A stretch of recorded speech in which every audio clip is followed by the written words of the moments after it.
Oke, sekarang kita menuju ke video ke part 3 dari 4 part tentang membahas ayam-ayam yang gue punya.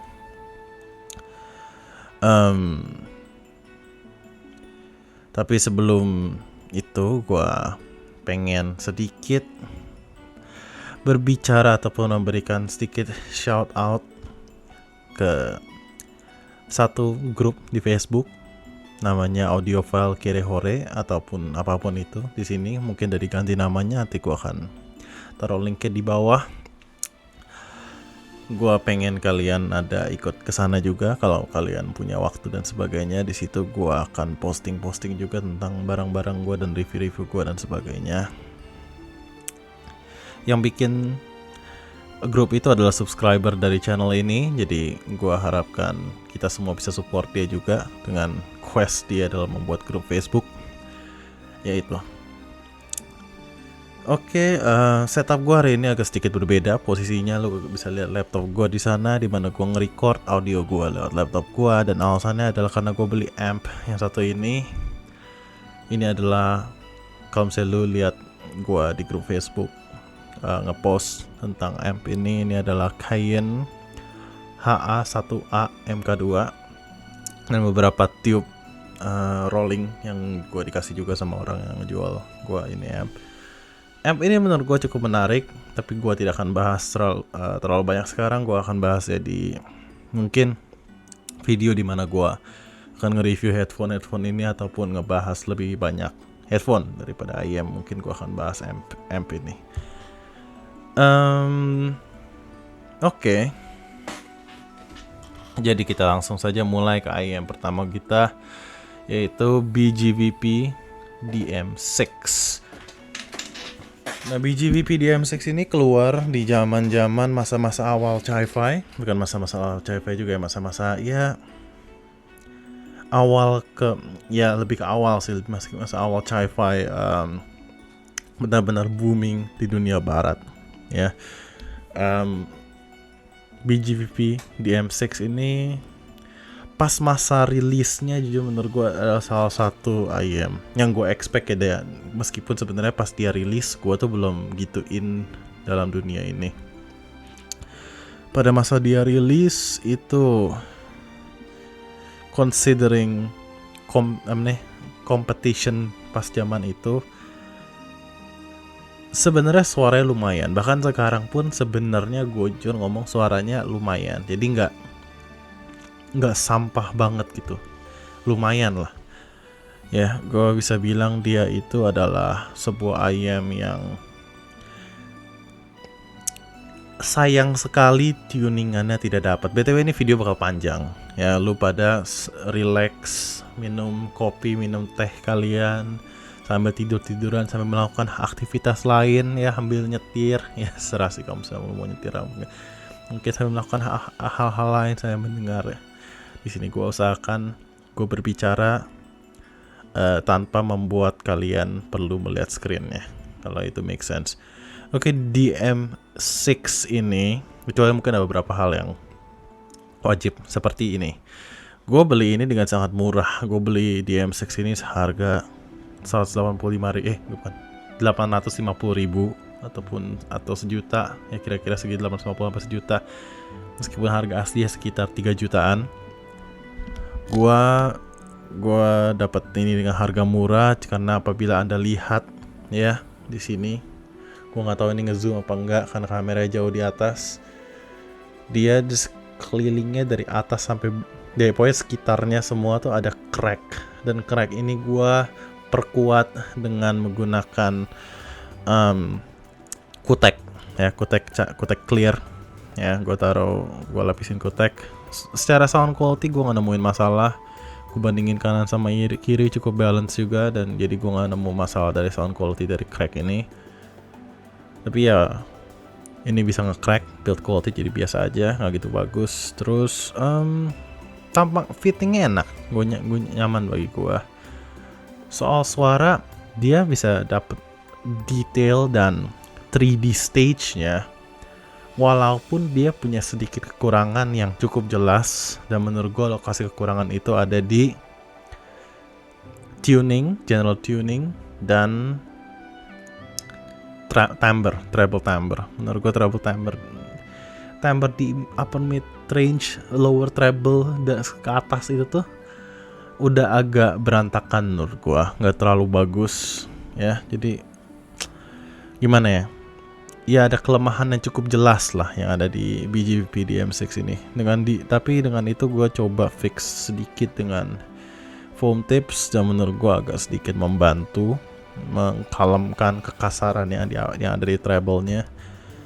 Tapi ya sebenarnya secara overall-nya adalah IM ya. Oke, gue nggak bilang dia bagus di harganya. Kalau misalnya dia harganya 1 juta mungkin oke lah ya, gue bisa bilang oke. Cuman considering harga dia di 3 juta, gue nggak bisa realistically merekomendasikannya ya. Gue nggak terlalu bilang ya, biasa aja gitu, nggak gitu bagus anggapannya. Tapi ya tidak sesampah itulah, tidak sampah banget, tapi nggak gitu bagus. Oke, berbicara tentang IM sampah dan full BA, gue di sini ada, tapi dia ada full BA base-nya menurut gue lumayan loh. Menurut gue base BGVP di M6 tuh lumayan, cuman mid range dan mid range-nya lebih ke tuningannya nggak gitu bagus, kayak kekurangan pinagen menurut gue. Treble-nya, timbre-nya yang menurut gue lebih nggak gitu bagus. Tuningannya oke lah, biasa aja, tapi timbre-nya menurut gue agak berantakan.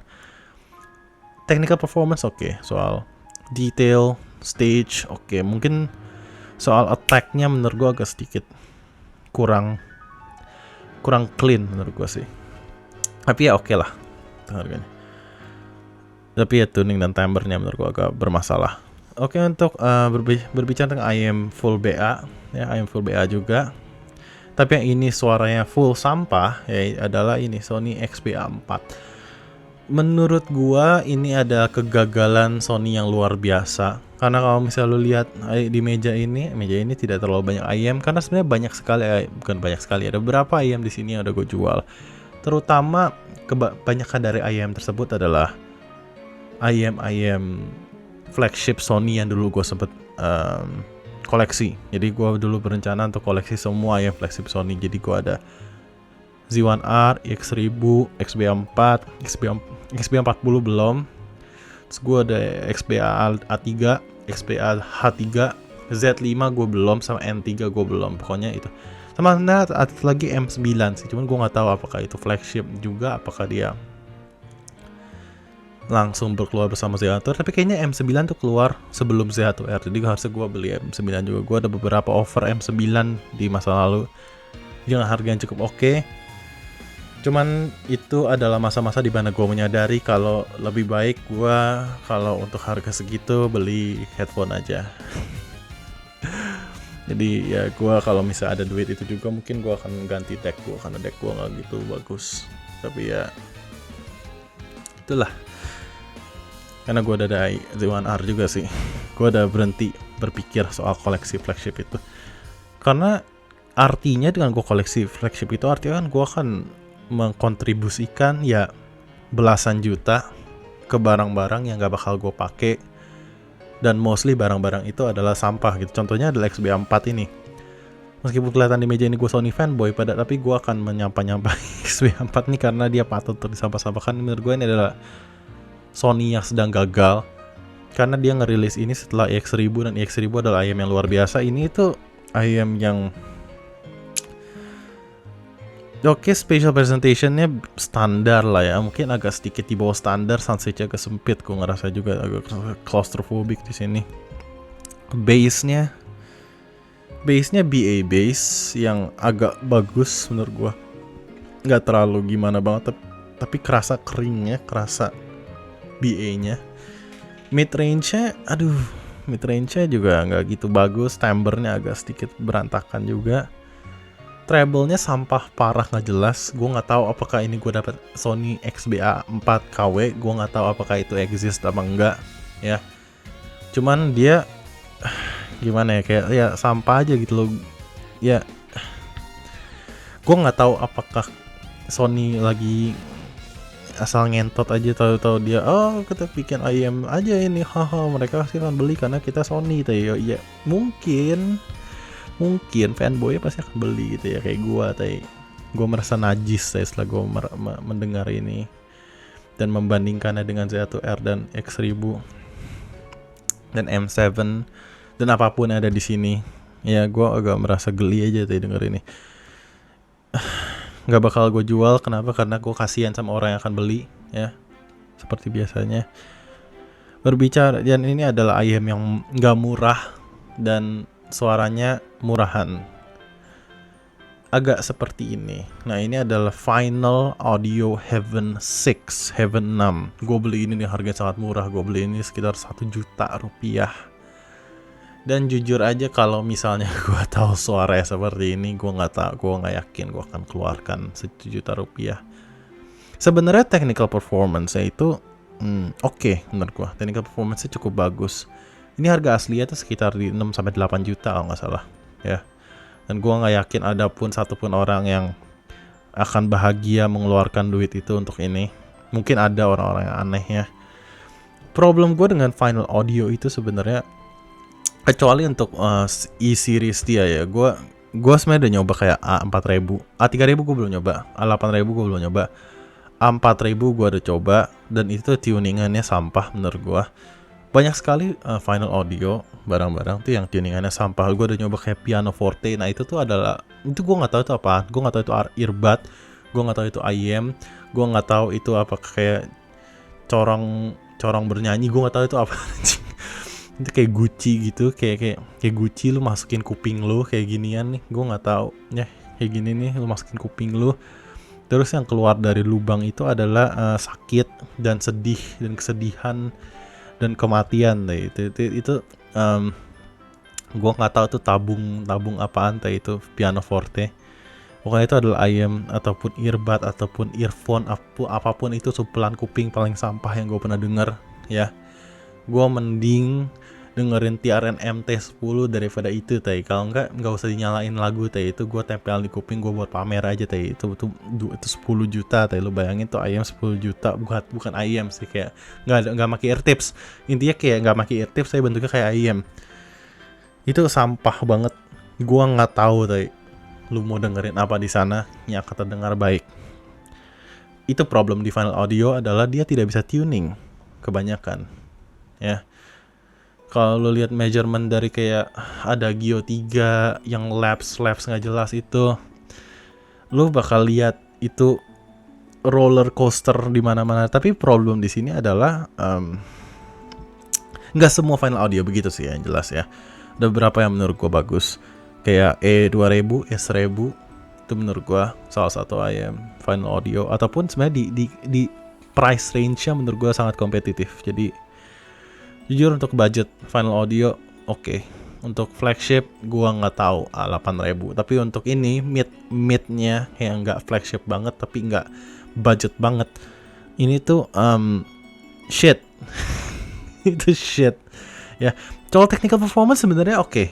Jujur gua sebenarnya lebih milih technical performance. Makanya gua kadang masih bisa dengerin ini. Kenapa? Karena technical performance oke. Menurut gua detailnya oke, soundstage-nya oke, imaging-nya oke, dan sebagainya.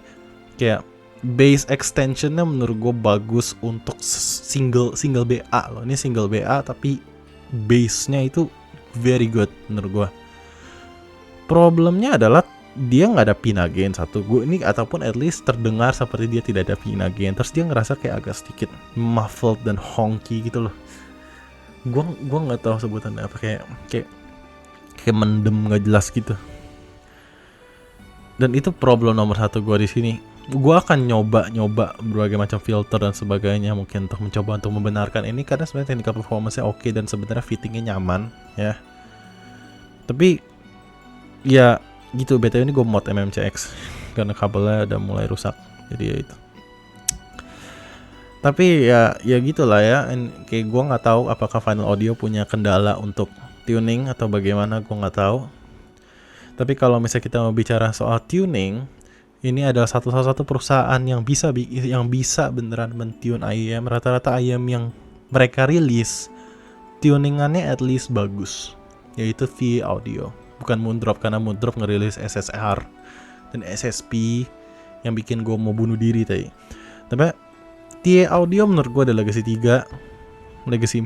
Oh iya, gue lupa, TA dia ngerilis yang apa namanya, Voyager juga ya, gue belum denger sih yang Voyager ya, jadi gue nggak bisa terlalu ngomong soal tuningan. Cuman dalam seri Legacy-nya dan seri apa namanya Monarch, Clairvoyance dan sebagainya itu tuningannya menurut gue luar biasa. Ya, very good in terms of tuning. Legacy 4 adalah salah satu ya, menurut gue Legacy 4 itu kalau misalnya lu lihat, lu udah nonton review gue di apa namanya si Audio Bravery ya, lu lihat gue bandingin ini sama si Audio Bravery dan Blessing 2 dan M7, mungkin lu bakal ngerasa oh ini di Audio L4 tuh kayaknya dikata-katain mulu, dijelek-jelekin mulu ya, bla bla bla, apakah dia jelek? Enggak, masalahnya gini, Blessing 2 itu $350 ya, ini $190, hampir 2 kali lipatnya ya, cuma beda $30 dan 2 kali lipatnya. M7 lebih mahal lagi daripada Blessing 2. Si Audio Bravery gak sama Blessing 2, cuman lebih mahal daripada ini, jauh. Ataupun Mangerty yang akan gua rilis nanti, ya, jual lebih mahal daripada ini. Tapi kenapa gua taruh ini di sana? Karena menurut gua ini tuh bisa main bersama mereka walaupun secara technical performance tidak belum nyampe gitu menurut gua. Tapi in terms of tonal balance, menurut gua dia salah satu yang paling bagus gitu di antara mereka. Bahkan di meja ini menurut gue dia salah satu yang paling bagus. Bahkan gue lebih suka tonal balance-nya daripada di Blessing 2 gitu. Jadi, tapi meskipun tonal balance ada keuntungan menurut gue, karena dia agak sedikit lebih balance untuk male vocals, lebih ada sedikit bodinya di sana. Dia itu juga bagus dalam technical performance ya. Tapi nggak nyampe Blessing 2 gitu. Gue nggak nyampe si Audio Bravery, cuman cukup bagus gitu loh, nggak sampah gitu, nggak kayak Yume yang memble semua itu, yang nggak ada detailnya, nggak ada definitionnya, yang nggak ada gimana ya. Yume itu tuh kalau misalnya lu perhatiin tuh lu kayak ngelihat TV tabung gitu loh. Kayak buram gitu anjir, kayak resolusinya setinggi blonde gitu anjing. Gua nggak tahu ya apakah kayak nggak ada definition, nggak ada frame-nya juga atau jadi kayak semuanya lembek aja, semua nggak ada bodinya gitu. Gua ngerasa itu, gua kira itu full BA anjir. Gua baru tahu itu ada dynamic driver-nya dah. Gua kira itu 2 BA anjing. Gua pikir oh ini 2 BA, pantesan nggak ada bass-nya tadi. Ternyata itu ada dynamic driver-nya anjir. Gue juga what the fuck, kayak gue ini sama Yume itu nggak bisa dibandingin deh. Ini mungkin orang lebih prefer tuningannya Yume bagus menurut gue. Tapi menurut gue sisanya bagusan Legacy Force. Jadi kayak gue nggak bakal milih Yume. Realistically gue gak bakal milih Yume dari sebelum gue beli Legacy Force, itu aja. Meskipun Legacy Force lebih mahal, menurut gue worth untuk lo nabung dikit dan beli Legacy Force karena jauh, menurut gue cukup jauh. Fittingnya juga nyaman, aksesoris juga luar biasa ya. Gue box unboxingnya out of this world. Menurut gue Legacy 4 adalah salah satu IM yang menurut gue worth untuk lo beli. Sekarang pun juga meskipun ada rilis IM lain, ya untuk di harga menurut gue worth sekali untuk lo beli. Dan berikutnya adalah IM, berbicara tentang IM yang worth sekali untuk beli. Ini ada namanya Moondrop Blessing 2. Moondrop Blessing 2 adalah IM yang paling ngentot ya di antara semua IM di harganya dia. Kenapa? Karena dia ngebunuh semuanya. Kayak literally datang itu kayak boom, habis semua sisanya. Kayak nggak ada IM di price range ini yang bisa compete dengan Blessing 2. Dan itu tidak berlaku sampai sekarang sih, karena ada beberapa IM yang bisa compete, cuman yang bisa ngalahin nggak ada. Menurut gue tetap masih belum ada IM yang MSRP-nya harga $350 yang bisa ngalahin Blessing 2 secara overall ya. Secara overall keutuhan satu IM. Mungkin ada yang ngalahin satu sektor, misalnya contohnya Legacy 4 ngalahin di seksi tonal balance, tapi sisanya kalah gitu loh. Kayak technical performance semua kalah. Jadi semua sektor di technical performance kalah, soal coherency, timbre dan sebagainya semua kalah gitu loh. Jadi kayak spatial presentation, detail semua kalah. Jadi kayak ya udah gitu, kayak belum ada IM di harga $350 yang bisa ngalahin Blessing 2. Dan termasuk STG 4 Plus, termasuk Mangerty, termasuk si Audio Bravery, termasuk yang lain-lainnya. Di harga segini menurut gua belum ada yang bisa nyentuh Blessing 2. Secara overall menurut gua ini adalah presentasi meskipun detail bukanlah its strong suit ya. Ini bukan yang paling detail yang lu bisa dapat di harga segini. Menurut gua masih ada ya Casey Audio Bravery, lu bisa argue dia agak sedikit lebih detailed gitu, ataupun karena dia speed dari attack-nya dan lebih sense of immediacy lebih baik gitu dan sebagainya. Menurut gua lu bisa bikin argument something else being a bit more detailed, meskipun gak banyak juga di list itu, tapi ini it's still incredibly detailed juga sebenarnya. Jadi susah juga ngomongin di situ.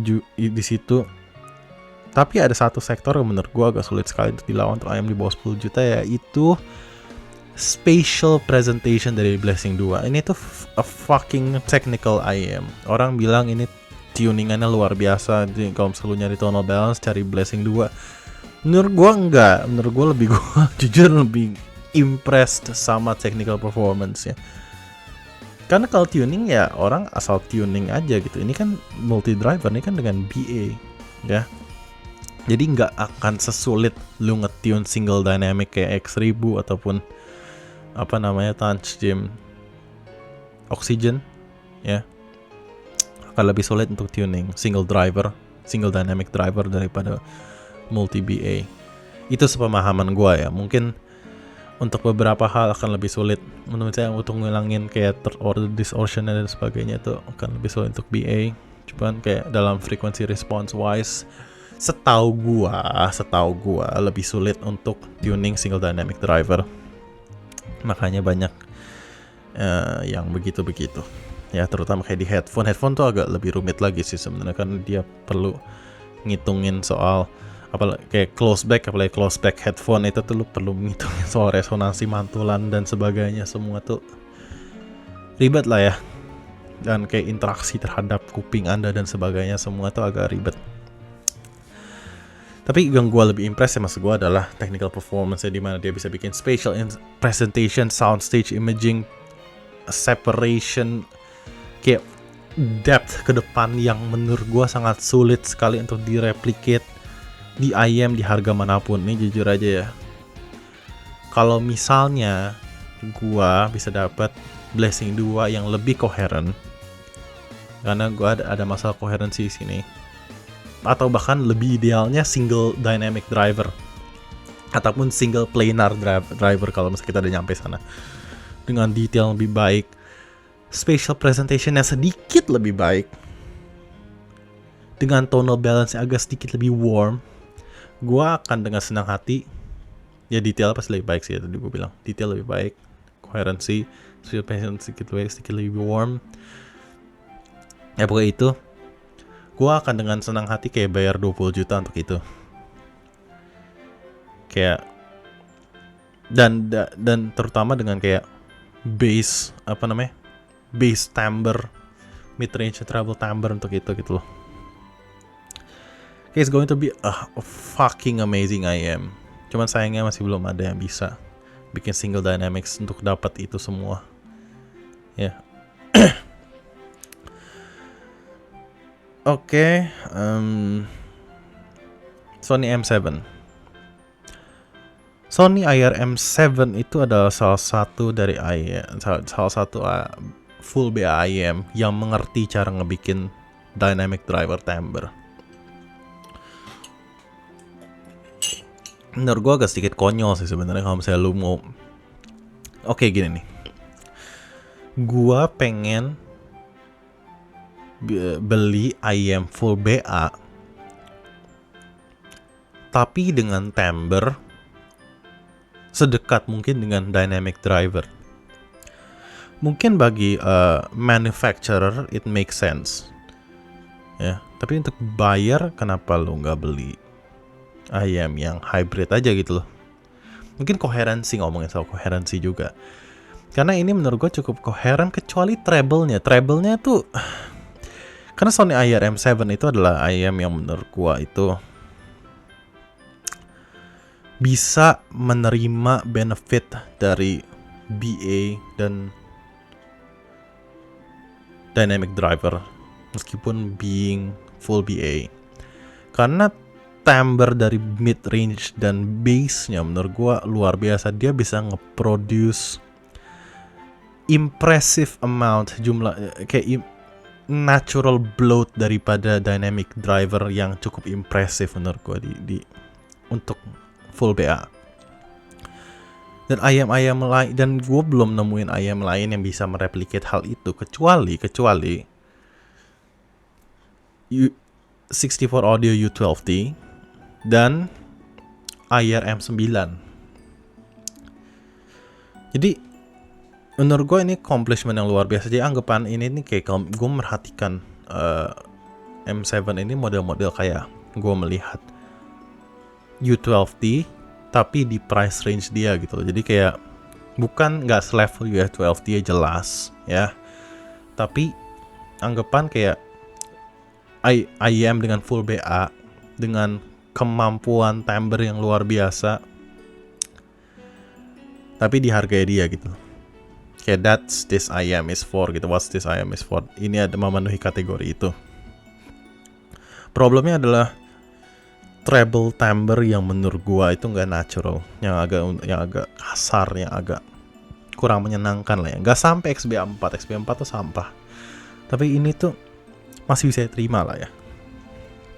Tuningannya juga fairly neutral, menurut gua agak sedikit warmish neutral.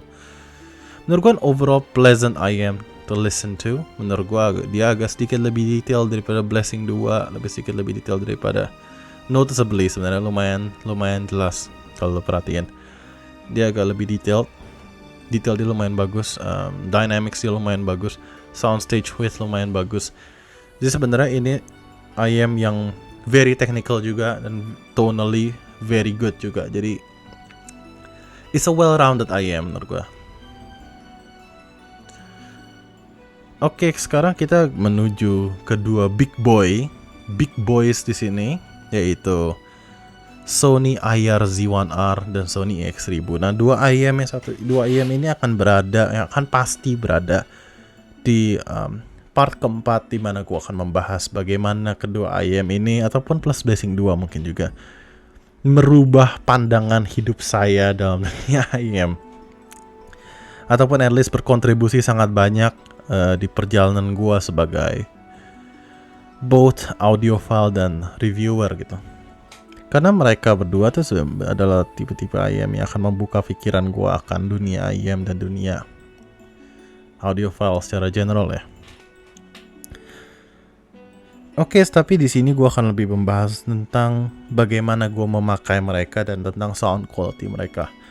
Pertama untuk IR Z1R ini. IR Z1R ini adalah IM yang gue beli setelah gue udah mendengar dan mencoba kayak puluhan IM lainnya yang harganya sekitar harga dia atau harga yang jauh lebih mahal daripada dia, mungkin level 40-50 jutaan. Gue dengerin.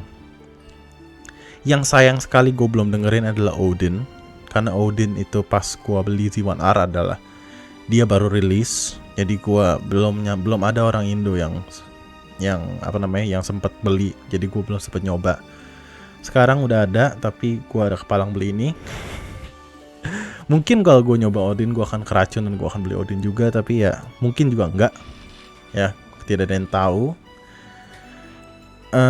Tapi gue penasaran sih, gue akan coba Odin. Ada sebagian orang yang bilang Z1R lebih bagus daripada Odin, sebagian bilang Odin lebih bagus daripada Z1R. Itu kayak agak sedikit toss up. Kayak setahu gue Andrew dari headphones.com bilang Odin lebih bagus, tapi Crinacle bilang Z1R lebih bagus. Jadi ya gue tidak tahu. Ada juga beberapa yang bilang Z1R lebih kayak Precock Vision dari headphones.com juga bilang Z1R lebih bagus. Tapi ya itu agak sedikit masih diperdebatkan. Gue harus dengar sendiri. Z1R ini adalah IM yang kalau misalnya lihat komparasi gue sama U12T dan sebagainya, itu adalah, ya lu pasti tahu ini adalah salah satu IM favorit gue. Ini adalah salah satu IM favorit Jason juga, Om J. Kalau lihat, lu perhatiin misalnya di sini nih ya, selera gue sama selera J itu di IM flagshipnya mungkin agak-agak mirip ya. Karena gue sama Om J itu punya Blessing 2, punya X1000 dan punya D1R. Jadi Jadi kita punya banyak IM yang sama. Tadi gue sempat pengen beli vocal clear juga sih kayak dia, tapi nggak jadi. Kenapa? Karena gue jadi beli ZMF Aeolus jadi ya gitu. Nanti ada beberapa alasan kenapa gue mau beli vocal clear. Kayak gue udah jelasin juga di video vocal clear ya, kenapa gak cocok sama gue. Oke, kembali ke Z1R. IM yang luar biasa. Gue jujur hingga saat ini, hingga detik ini, gue belum pernah mendengar IM yang gue bisa bilang, oh itu lebih bagus daripada Z1R. Di harganya ataupun di harga apapun. Gue udah nyoba banyak sekali IM dari seri manapun, kayak Jomo, Campfire, Fit Ear, 64 Audio, Empire Ears, Noble. Empire Ears mungkin gue belum nyoba yang Legend X V2 apapun itu tuh, dan gue belum nyoba Odin, itu gue udah bilang. Valkyrie gue belum nyoba. Gue udah nyoba beberapa kayak Zeus seri berapa itu, Leonidas, Cerberus dan sebagainya. Ada banyak, Hermes juga. Pokoknya ada beberapa lah. Noble Audio gue juga lumayan banyak. Terus JH Audio tadi gue udah bilang atau belum. Gue udah nyoba banyak juga di situ. MMR, Fur Audio, Fur M5 tuh gue belum nyoba. Cuman gue udah nyoba yang Fur yang kelinci. Dan IMR juga, dan beberapa IM dengan brand-brand lainnya. Gue udah nyoba banyak juga lumayan. Tapi sejauh ini belum ada satupun, termasuk U12T yang luar biasa. Menurut gue U12T adalah mungkin salah satu kompetitor yang menurut gue paling deket. Mungkin U12T nomor 2 lah, anggapan bagi gue ya. Dengan Z1R. Kenapa? Karena Z1R itu sebenarnya kalau misalnya gue ngerti banget sama orang-orang yang ngomong, oh Z1R terlalu basic, oh Z1R mid-nya terlalu tenggelam, terlalu mendem gitu ya. Gue ngerti banget. Kenapa? Karena jarang sekali orang yang fitting Z1R ini fittingnya seperti gue ngefit Z1R.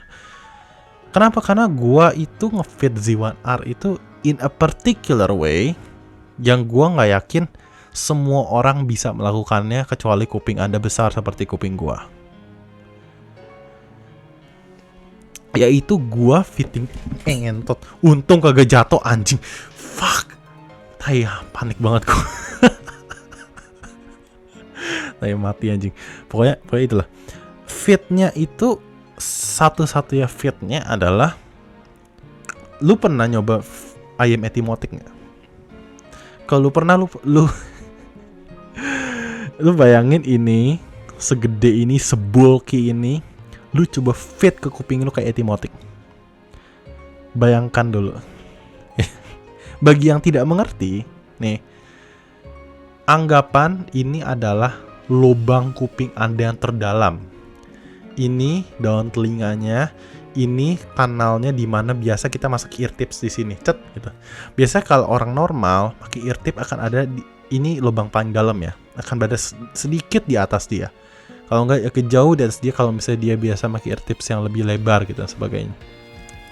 Ataupun bagi orang-orang yang kalau menganggap tanda kutip deep fit ya, deep fit akan menempel di sekitar lubang kuping Anda. Kayak gini. Jadi ini anggapan lubang kuping, ini kupingnya, ini kanal kuping Anda bakal menempel di lubang dalamnya ya. Akan menempel begini di lubang dalam. Pap. Nah. Sedangkan gua make, kalau misalnya lu nyoba Etimotic, lu kan nyadar dia akan masukkan ini ya, ear tipnya aja, ear tipnya kayak corong gitu, kayak tajam kayak runcing gitu. Terus lu tembus ini nih ya, lu mau masukkan ini ya dengan penuh hasrat ya ke dalam kuping Anda ya, seperti itu, dan lu akan menemukan isolasi yang sangat perfect dan alignment yang sangat perfect dari fittingnya Etimotic. Dan lu bayangkan, coba gua akan memakai fitting itu dengan Z1R yang bentuknya kayak gini, dan gua berhasil setelah melewati beberapa tumpah darah, ya literally gue sampai berdarah-darah. Awal-awal gue nyoba ini, gue ada nanti dan lain kali di video berikutnya gue akan bawa ear tips di mana ada darah gue di sana karena itu bisa foam yang gue coba setelah fitting itu. Kayak gue nggak nyadar bahkan kayak berdarah atau timbul darah dari dalam sana. Tapi ya setelah beberapa kali lu coba fitting itu, tumpah darahnya akan jauh berkurang. Ya bagus lah begitu, tumpah darahnya akan jauh berkurang. Cuman ada fase sakitnya dulu, fase sakit-sakitnya dulu. Tapi setelah lu mendengar itu, setelah lu mendengar apa yang didapat, lu bisa dapat dengan perfect alignment, 100% perfect alignment dan perfect isolation, lu udah gak bisa balik lagi. Begitu gua denger Z1R dengan fitting biasa, 1, treble-nya akan jadi kasar, 2, mid-range akan kerasa tenggelam, 3, bass-nya akan kerasa kegedean. Dan ini 3 nih adalah komplain yang paling banyak sekali dibilang oleh para audiophile. Contoh kayak menurut Curawong dan menurut Joshua Velour, kalau misalnya lihat reviewnya, Z1R treble agak sedikit elevated, sedikit picky, sedikit tajam dikit, ya sedikit kasar dikit. Dan menurut banyak orang akan bilang 2 ini mid-range agak tenggelam dan bass agak kegedean. Perfect alignment, perfect fit, hilang semua 3-tiganya. Yang tidak hilang cuma 1, masalah koherensinya. Dan itu menurut gue itu satu-satunya kelemahan yang ada. Dan tapi kalau lu sering dengerin BA mid range timbre daripada BA timbre dari mid range Sony, lu bakal tahu kalau sebenarnya Sony itu BA-nya timbre menurut gue luar biasa untuk mid range dan bass. Jadi ada inkoherensi di sini tuh menurut gua sangat minuscule ya dibandingin kelebihan dia. Kayak dari bass quality yang dia punya, ya. Kayak dimana bassnya itu maju, bassnya punchy, bassnya deep, tapi nggak bloated ataupun nggak boomy ataupun nggak bleeding sama sekali. Dan itu kerasa banget kalau lu dapat perfect fit dan alignment itu dari fitting model Etymotic seperti itu. Ditambah dengan mid range-nya agak sedikit lebih maju karena ya lebih balance gitu loh, karena gue nggak tahu apakah dia karena treble-nya dimundurin dan bass-nya dikit dimundurin, mid-nya kerasa maju, atau memang karena dia nge-break up maju jadi yang lainnya kerasa lebih mundur. Pokoknya suaranya lebih kerasa lebih flat, lebih kerasa lebih neutral gitu daripada kalau lu nggak mendapat fit itu.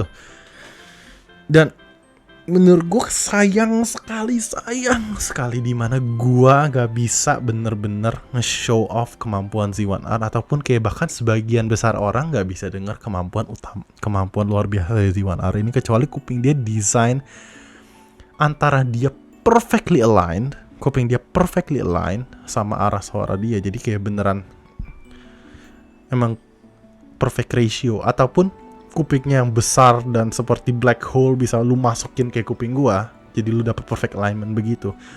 Jadi makainya tuh nggak begini, ya, makainya tuh begini. Kalau lu perhatiin ini agak masuk, ngek tuh. Jadi ini lubang dalamnya nih. Biasanya begini nih, ya. Gue begini, ngek. Nah, kalau misalnya lu ada rongga yang cukup di sini untuk lu bisa pelintir ini ke dalam, ya, dan dorong ini, pelintir dan dorong ke dalam kuping lo. Sound quality di sini tuh nggak ada yang bisa ngalahin sejauh ini. Termasuk U12T, meskipun U12T itu fucking amazing. Meskipun ya sebenarnya kembali lagi ini nggak paling detail ya, kalau misalnya ngomongin soal detail, benar-benar detail. Misalnya kayak Tia Forte menurut gua bisa sedikit lebih detail daripada ini. U12T agak sedikit lebih detail daripada ini. Tapi soal soundstage width belum ada yang bisa ngalahin. Lebar soundstage, imaging dia yang luar biasa precise, dan dibantu oleh soundstage width dia juga menurut gua salah satu quality dia yang luar biasa. Timbre dia yang nih, banyak sekali orang yang ngegede-gedein bassnya dia. Emang bass dia tuh luar biasa. Menurut gue bass dia salah satu bass terbaik yang pernah ada. Gue belum bandingin sama, maksudnya Dam IM ya. Gue ngomongin soal headphone karena ada HN6 di sana lagi ngeliatin gue teh. HN6 ya di sana ngeliatin gue ngomongin soal bass terbaik dunia teh. Tapi dalam IM, gue belum bandingin sama Odin. Banyak yang bilang Odin sama dia ngadu di bassnya, gue nggak tahu yang mana yang lebih bagus dan sebagainya. Ada yang bilang lebih bagus Odin, ada yang bilang lebih bagus Z1R. Itu gue harus coba dulu, gue harus compare dulu. Oke, bassnya bagus. Tapi yang banyak sekali orang yang sleep on ataupun tidak merhatikan treble-nya dia. Dan menurut gue jujur aja, gue lebih impressed sama treble Z1R daripada bassnya. Karena menurut gue treble dia tuh berada di perfect elevation. Dengan fit gue ya, perfect elevation. Posisi elevasi dia tuh sempurna. Tidak dark, tidak bright, tidak tajam, tapi smooth dan clear dan fucking detailed dengan timbre yang luar biasa. Extended sampai ke ujung dengan timbre yang luar biasa. Kenapa? Karena dia pakai single dynamic driver sana. Terus tahu gue dia semua full range ya, semua driver dia full range dari bass ke treble. Jadi coherency dia harusnya lumayan bagus sebenarnya. Tapi lu nemuin kalau misalnya dia, nah gue nggak tahu sih sebenarnya dia ngetune 3 driver dia bagaimana, tapi dia pakai single tweeter untuk terutama di upper treble-nya. Ya. Gua rasa fungsinya single tweeter itu untuk di upper treble dia. Dan ini adalah treble yang paling smooth dan paling well extended dengan elevasi yang luar biasa menurut gua di dalam sebuah IM yang gua pernah dengar. Tapi biasa kalau kita ngomong treble smooth itu artinya elevasi agak sedikit kurang gitu ya. Tapi ini enggak, menurut gua ini elevasinya pas. Dan dia nggak ada tajamnya sama sekali dan nggak ada that weird glare sounding dari ataupun kayak zing sounding, kayak timbre aneh dari E-Stat, nggak ada timbre aneh dari BA, dan nggak ada tajam-tajam dari apapun itu gitu loh. Jadi kayak menurut gue ini treble-nya luar biasa. Argumen yang sama gue sebenarnya bisa ngomong sama EX1000. Mungkin karena emang Sony nggak ngerti cara bikin ergonomik yang baik ya. Ini emang agak ngentot ya Sony. Jadi semua IM dia itu perlu perfect fit dan perfect alignment. Jadi gue lakukan hal yang sama ke EX1000. Dan setelah gue lakukan hal yang sama ke EX1000, peaknya hilang. Kayak that's it, peaknya hilang. Kayak what the fuck, itu gimana? Itu peaknya hilang, tay. Itu peaknya hilang. Jadi ini gue kasih tau lu nih, bagi yang lu tidak familiar dengan X1000, ini video panjang tay. Ya udah tay, lu yang tidak familiar sama X1000, lu harus tahu X1000 ini adalah IM yang awalnya rilis $959 ya, mahal pas rilis. Tapi sekarang kalau lu bisa dapatnya segera 3,5 juta ya. Dan gue bingung kenapa nggak langsung sold tay. Mungkin karena yang tadi gue bilang, gak semua orang akan bisa fit X1000 kayak gue ngefit X1000. Ada beberapa yang setelah gue tanya-tanyain, ternyata dia ngefitnya sama. Yang bener-bener mencintai X1000 ini, gue tanyain, fitnya sama juga kayak gue. Yaitu ngefit seperti Etimotic, seperti ini yang tadi gue bilang. Ini lobang kuping dalam lu nih ya. Ini gue nggak tahu gue bisa rekomendasi ini apa enggak, ini sehat apa enggak. Tapi ngek, yang ngek itu IM Etimotic itu emang didesain untuk seperti ini ya. IM Etimotic itu udah didesain untuk seperti ini. Cuman masalahnya Z1R dan X1000 tuh jelas bukan. Jadi lu harus kira-kira dulu sama kuping lu tega apa enggak sama diri lu ya, untuk masukin seperti ini nih ya, untuk dipenetrasi seperti itu. Lu harus bayangin dulu tega apa enggak. Kalau gue sih bodo amat ya. Gue bahkan kayak make apa namanya, kayak loop buat anal gitu deh, ataupun kayak Vaseline. Pokoknya gue cari segala cara tapi biar gampang masukin. Sekarang udah gampang, Sekarang gue masukin etimotik tuh nggak pakai teknik nguap lagi teh. Gue tinggal ngek langsung masuk teh. Segitu kendornya kok bang kuping gue yang paling dalam teh. Itu gue udah begitu teh sekarang. Tapi satu ini detailed banget aslinya. Sebenarnya lu nggak fitting luar biasa itu, lu nggak fitting the death fit, lu nggak fitting seperti ini pun dia itu detailnya luar biasa, extensionnya luar biasa tanpa elevation. Jadi lu bayangin IM dengan perfect extension lurus terus sampai sub bass tanpa ada roll off sedikit pun, tanpa ada shelf dan single dynamic driver. Gue nggak tahu ada IM lain seperti itu. Dan ini double vented. Double ventednya di belakang driver deh. Anggapan ini open back deh. Depan dan belakang ya. Ya depan dan belakang driver. Anggapan IM open back. Nggak sampai open back juga. Tapi ya no isolation ya, double vented. Dengan no shelf, no elevation sedikit gitu, tanpa elevasi sedikit pun di bass dia, lurus terus sampai sub bass, dan lu bakal ngerasa tuh sub bass sampai bass paling dalam, bakal kerasa. Scalable seperti tai, lu treat ini seperti headphone, lu treat ini seperti HD800. Scalable seperti HD800, ya. Tapi kelemahannya satu, upper treble-nya roll off. Dan dua, kalau lu gak fit kayak gua, pickingnya ngentot. Pickingnya udah kayak tai di sini. Intense banget ya itu picking.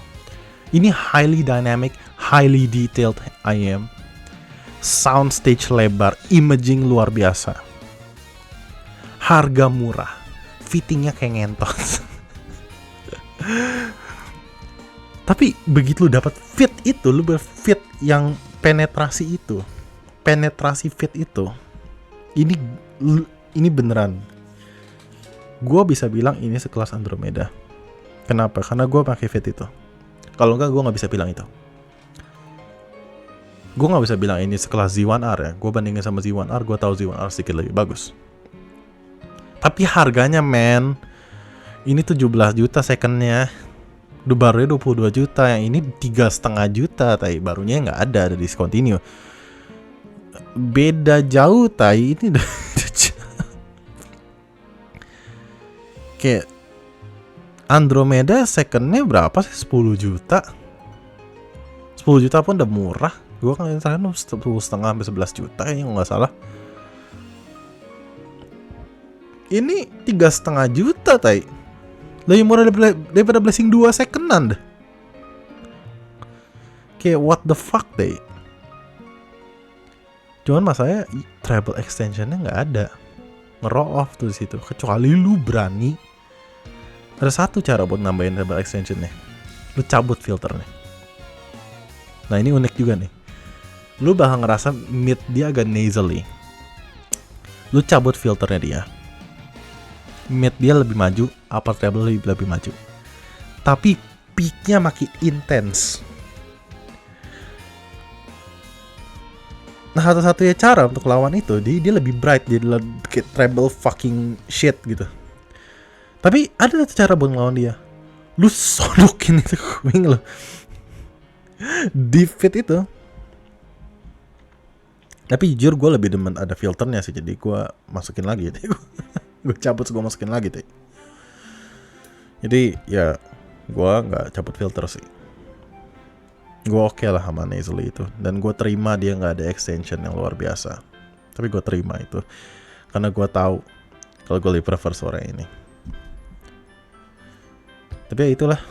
Jadi gue kan bahas lagi sebenarnya ini dua. Mungkin Anda sudah bosan dengan gue mengheboh-hebohkan dua IM satu ini, karena menurut gue mereka pantas.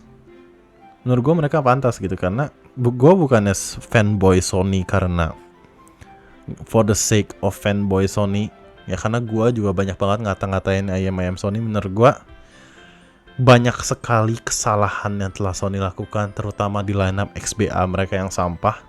Ya banyak sekali XBA mereka yang tidak berguna, yang patut dihapus dari sejarah mereka menciptakan IEM. Ya, seperti ini. H3 itu kayak penghinaan bagi X1000 kalau bandingin sama dia. Sebenarnya nggak gitu masalah sih, mid sama treble-nya oke, H3 dan A3. Gue belum nyoba Z5 kan, gue belum nyoba N3 juga. Katanya N3 paling bagus, Z5 kedua setelah N3. Meskipun technical performance-nya bagusan Z5 daripada N3, tapi N3 tonal balance-nya jauh lebih bagus. A3 dan H3 menurut gue mid sama treble-nya oke, tapi base-nya agak-agak sampah, agak-agak murahan, agak-agak kentang gitu. Bukan kentang, murahan maksud gue. Lebih ke base-nya terlalu banyak, terlalu bloated, terlalu boomy menurut gue ya, itu dua. Kalau luar EQ dikit di situ. X1000 luar biasa, Z1R luar biasa, IR M7 luar biasa. Jadi ya itu. Oke, that's it for the video. Jangan lupa untuk membahas video keempat gua atau menonton video keempat gua nanti. Jangan lupa untuk masuk grup audio file-nya itu tuh, audio file Kirehore ataupun apapun itu yang akan gua tulis di sini mungkin ataupun di bawah. Oke, see you next time, Godspeed.